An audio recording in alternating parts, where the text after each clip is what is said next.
Have you ever imagined this? The air you breathe so casually at this very moment. The electricity that lights up a room with the flick of a switch. And even the familiar routine of your daily life. What if all these things were precariously held up by the unseen sacrifice and effort of someone? And what if, the moment that price is no longer paid, the world itself cracks and crumbles? That was the world the Maya people believed in. When we think of the Maya civilization, we often imagine a priest performing rituals on a sacred altar, marked with red stains of offering. We think of them as cruel, primitive barbarians, beings who are completely different from us and impossible to understand. But what if their human sacrifice was not a simple act of madness, but a highly rational and logical action, just like how we charge our smartphones or fill our cars with fuel, something that was essential to maintain the universe? Today, we will delve into that very truth. The real-world view and way of thinking of the Maya people, which has been covered up by the name of horrific human sacrifice. We will take a closer look at the universe and the meaning of life through their eyes. You are now with Paralytics. The first misunderstanding we must address is the image that Hollywood has instilled in us. Mel Gibson's film, Apocalypto. This film, set during the decline of the Maya civilization, depicts a horrific scene where countless people are brought to the altar and sacrificed every day. The film's visual beauty and shocking portrayal were so powerful that the equation Maya equals endless human sacrifice was firmly imprinted in our minds. The Maya people were solidified in our minds as a barbaric group that performed offerings that involved the most precious essence of life. However, the truth is completely different.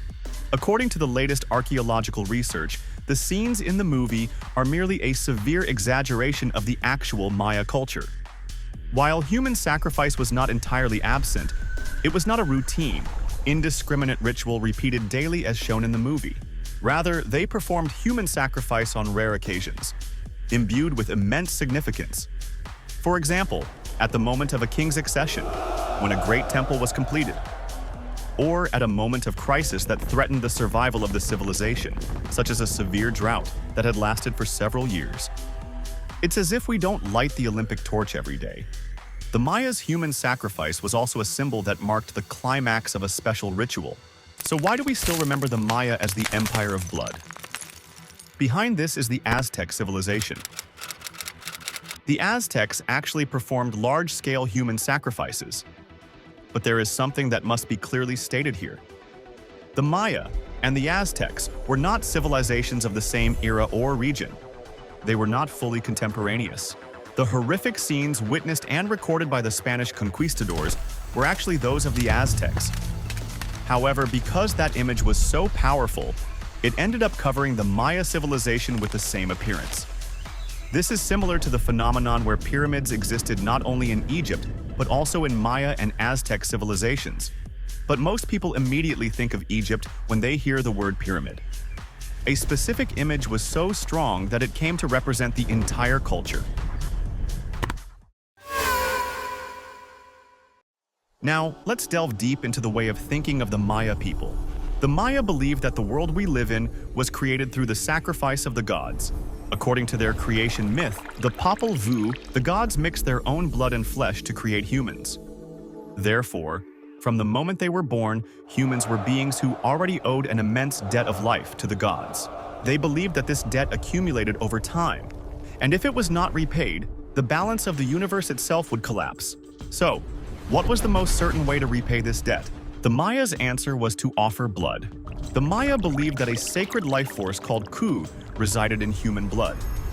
Ku, like air and water, was an invisible but fundamental force that moved everything in the world. Just as we must charge a smartphone battery from 0% to 100% and put fuel in a car for it to function properly, the Maya believed that the universe would only work correctly if they offered blood to the gods. Therefore, human sacrifice was not a necessary evil for them, but an essential condition that had to be upheld for the world to continue to exist. They believed that a world without Ku could not last for even a single moment, just as a mobile phone with a dead battery is non-functional. However, the meaning of blood did not stop at a religious level. Human sacrifice was also a powerful political tool. a king who presided over a human sacrifice ritual, imprinted on the people that the king was a being directly connected to the gods. Also, the act of sacrificing prisoners of war captured in battle was a symbolic scene that demonstrated the power and dominance of the victorious kingdom.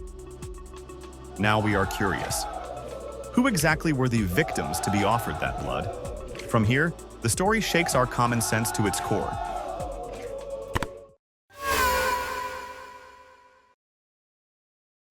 When we think of Maya human sacrifice, we often recall the scenes from movies.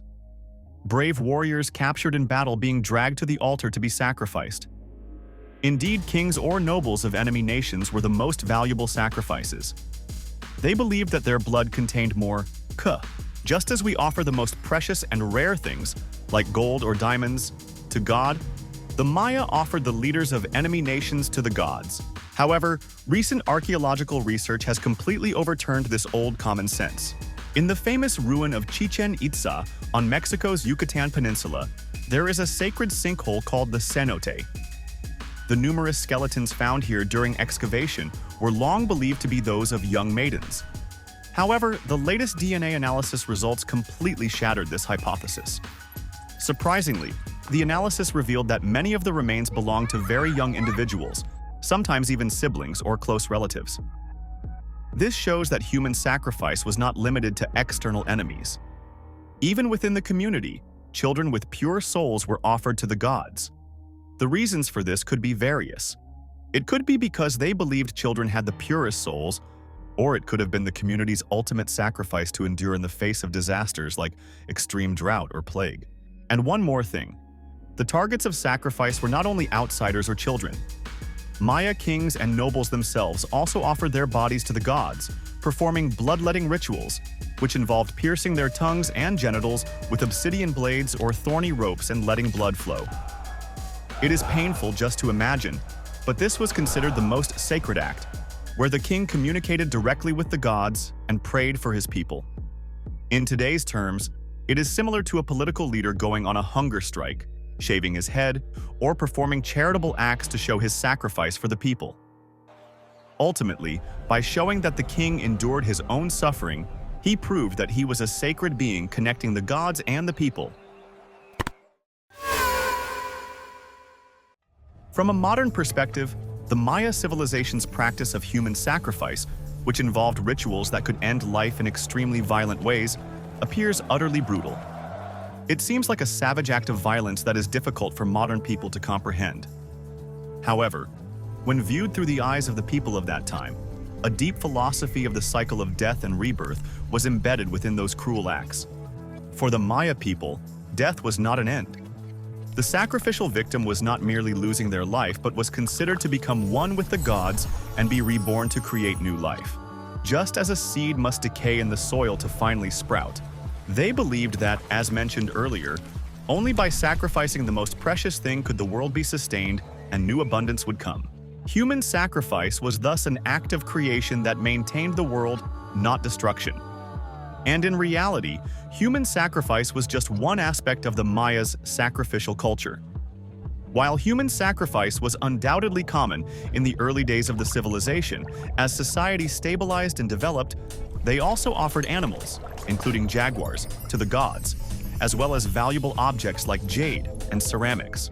In conclusion, the Maya people did not simply accept the world as a given. They believed that the world was always unstable and could only be sustained through human will and sacrifice. Therefore, their lives were a constant pursuit of endless sacrifice and the balance of life. As mentioned before, for them, death was not the end but a new beginning, and sacrifice was not destruction, but a creation that carried life onward.